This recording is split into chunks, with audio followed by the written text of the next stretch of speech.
Hello guys! Samahan niyo ulit ako sa pag-ikot dito sa lugar ng mga mayayaman. So ito, puntahan ko to kasi first time ko rin itong mapuntahan guys. So titingnan ko yung dulo nitong kalsada and iniikot ako. Kasi I think end of the road na yata to. I don't know. But iikutin ko siya para makita ko siya kung ano ang nandyan sa dulo. Actually ito, iikot lang pala ito. So ang ganda ng ano niya guys, oh. Okay, so private property na to guys. Mayroon siyang gate. So ito. So parang mayayaman ang nandito.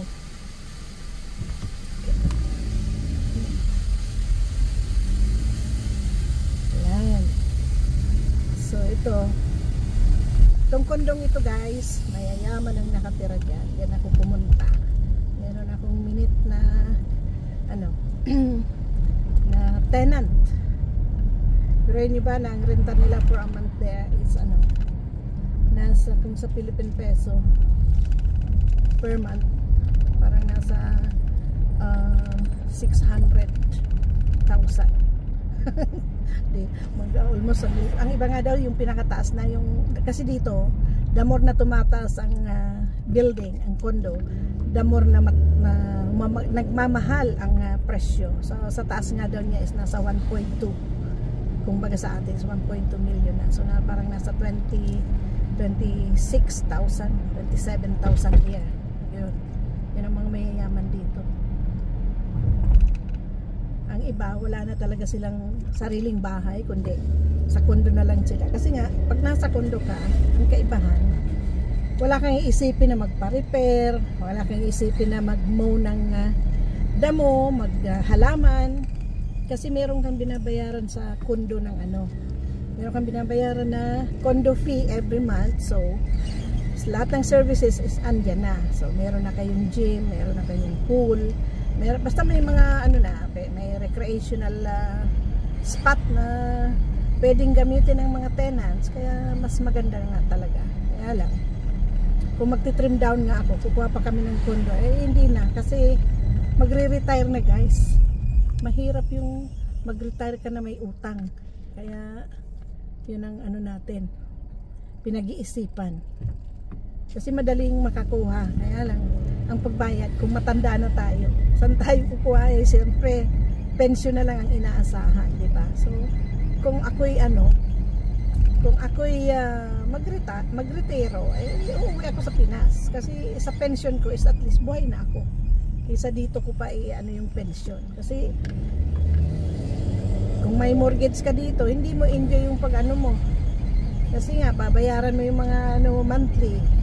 So kung ang income mo is pension lang, walang mangyayari. Kaya karamihan dito ng mga nagpipensyonado is naka-apartment na, tapos or nakatira na lang sa kapamilya, kasi nga umuwi sila sa Pilipinas ng matagalan at doon sila nag-i-stay.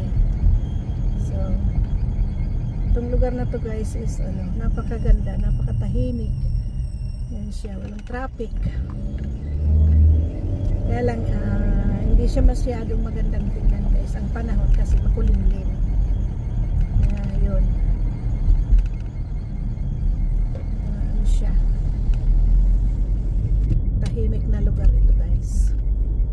So itong tinatawag na Île d'Isère sa French, at sa English ito ay Sisters Island.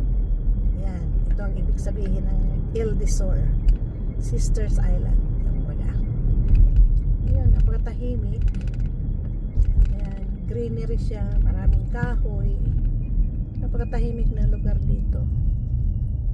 Kaya I wish na dito rin ako nakatira. Kaya lang can't afford. Maganda ng mga dito guys, mga bahay-bahay na lang lalaki. Kaya yun. So ito is siya, maliit lang siyang municipality guys. Siya, talagang kung pupunta ka sa loob-looban niya, anuhin mo siya. Talagang papasukin mo talaga yung mga kalsada niya. Dahil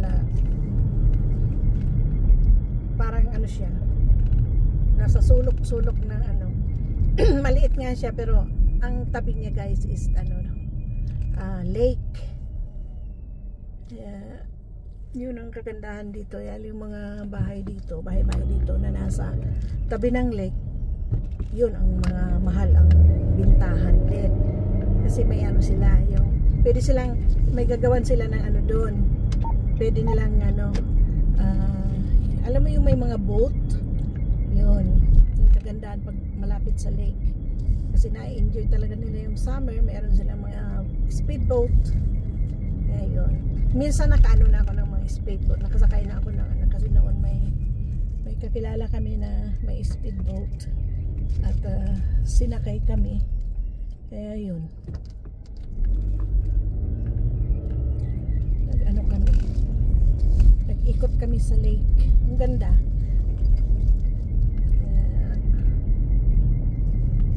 Yun lang naman ang ano, nag-i-enjoy kami guys pag summer. Pero pag ano na, winter na, ang ano dito, yung snowboarding, ski-doing, ganun. Yun ang mga ano dito. May mga activities din na mga pang-winter na para sa mga bata, para hindi ma-bored. Kaya lang, mas masaya talaga pag summer. Kasi pag winter, lalo na pag matanda na, hindi nakakayanin ng tuhod. Lalo na yung mga nag-i-skating ay mga nag-ano, ice skating pag akong baga. Kaya lang yan. Kaya yun ang kaibahan guys. Alright. So makikita nyo is papasok na ako sa ano, dito sa iikutan ko para makalabas ako sa highway. Makalabas ako papunta sa Montreal. Palabas na ako dito sa ano ito. At ito makikita nyo lahat siya cone kasi nga may construction. Kaya yun, lumiliit ang kalsada. Yan, makikita nyo yung mga bulldozer yan, mga truck yan. Yun ang trabaho nila dito habang hindi pa nag-snow. Minamadali din nila ang ano. Kaya pag summer dito, daming traffic kasi nga yan, lahat na lang cones. Lahat nagtatrabaho, minamadali nila. Dahil pag winter na guys, wala na ring ano, wala na ring nagtatrabaho.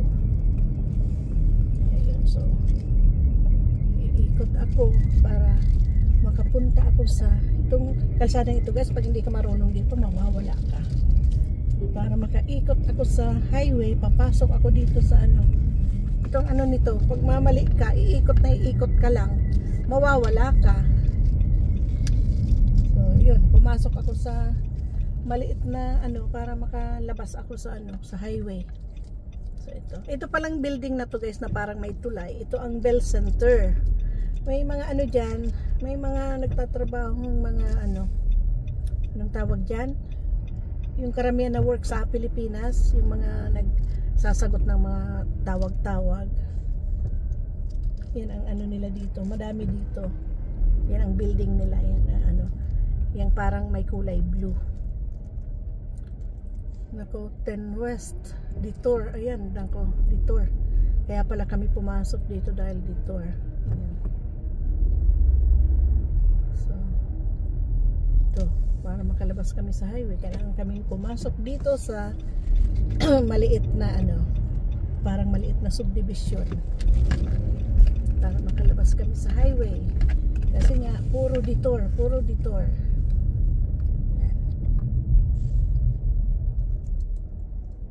Nasusundan ko kasi itong truck guys. So ayan na. Okay, continuation guys. Naputol. Okay, so lapit na akong lumabas sa kalsada. May bagong tayo na naman ditong ano, kondo. Yan oh. Palagi silang tumatayo ng mga kondo dito. Ang liit na nga ng space, puro na lang building. Ay nako. Ito bagong tayong kondo ito.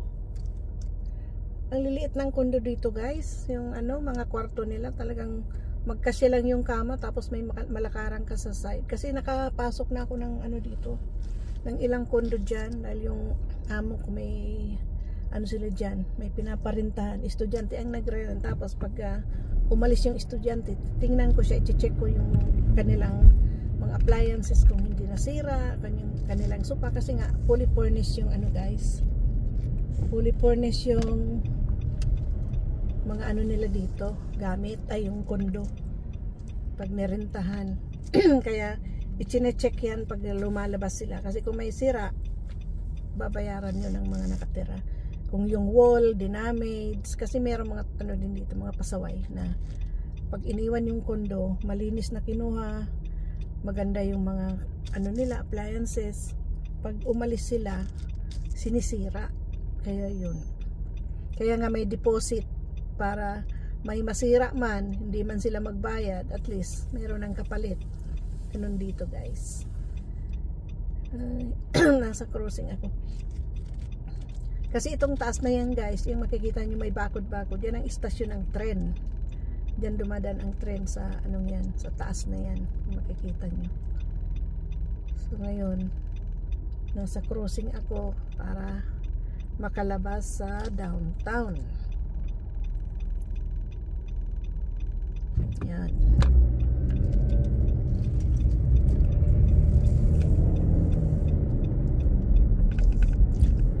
My God, sarado. I don't know, nasarado yung pabalik. Oh my gosh, nagdetour nga. Wala naman talaga akong choice dahil walang ibang dadaanan. Ayan, kalabas na ako sa highway guys. Ay, mayroon akong may exitan doon sa unahan, kaya lang medyo napalayo ako guys, since nasarado yung ano exit doon, mag-iikot ako dito. Yung nakikita nyo itong nilalampasan ko, yan ang ano ng ano, yung tren. Yan ang ano niya, daanan. Dito ako mag-daanan. Ayun. Mga lugar ako na first time kong marating dahil nadadaanan ko or napupuntahan ko. So ito ang ano dito, tulay. Maiksi lang naman to dahil ang ibabaw niya guys, yun yung highway na supposed to be nadaanan ko na sarado. Yan siya, ano niya, tunnel, pero maikli lang siya, pero maganda siya dahil hindi siya madilim na madilim, dahil yung ano niya, style niya is parang butas-butas yung bawat pillar niya. Medyo hindi siya nag-merge sa ano, sa sea. Yan siya. Ay ay ay.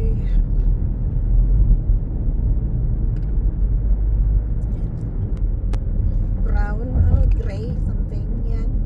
Pagawaan to ng arena. Yan ang kanyang building.